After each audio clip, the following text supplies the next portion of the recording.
ನಮಸ್ತೆ, ನನ್ನ ಹೆಸರು ಆಶಾ ನುಗ್ಗಿ. ಅರಣ್ಯಕಾಂಡ ಭಾಗವನ್ನು ಮುಂದುವರಿಸಿದ ಭಾಗವನ್ನು ನಾನೀಗ ಪ್ರಸ್ತುತಪಡಿಸುವೆ.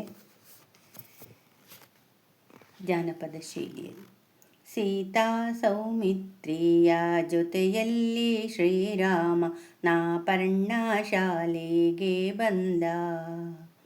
ಗುರುವರ್ಯಾರೆದುರಲ್ಲಿ ಪ್ರವರವ ಹೇಳುತ್ತ ಪಾದಾಭಿವಂದನೆಗೈದ.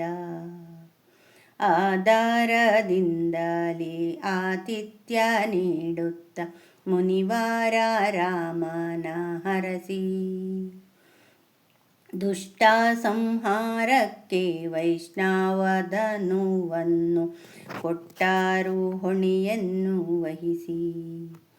ಗೋದಾವರಿ ನದಿ ಪಕ್ಕದಲ್ಲಿರುವುದು ರಮಣೀಯವಾಗಿ ವನವು.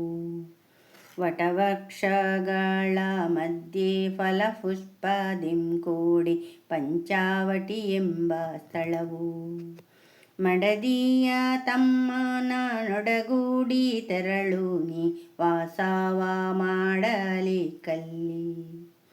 ಸುಂದರ ಪರಿಸರವಾಹ್ಲಾದವಾಗಿದೆ ಜಾನಕಿ ಹಿಗ್ಗುವಳಲ್ಲಿ.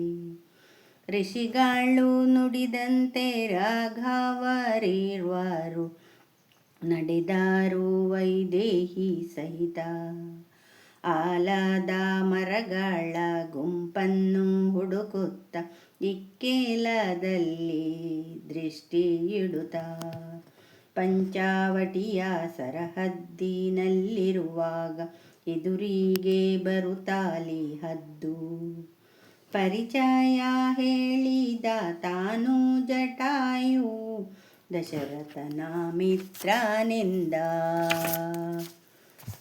ಅರುಣನ ತನುಜನು ಸಂಪಾತಿಯನುಜನು ಆ ವೃಕ್ಷದೊಳಗಿಹೇ ವಾಸ.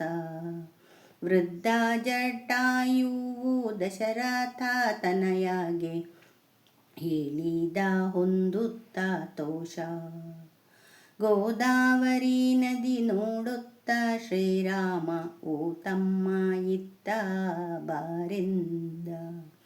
ಮುಂದಿನ ವಾಸಕ್ಕೆ ಪರ್ಣಶಾಲೆಯನಿಲ್ಲಿ ನಿರ್ಮಿಸಿಕೊಳ್ಳೋಣವೆಂದ. ಬಿದಿರಿನ ದಬ್ಬೆಯ ಗೋಡೆಯ ಮೇಲಕ್ಕೆ ಮರಗಳ ತೊಲೆಗಳ ನಿರಿಸಿ.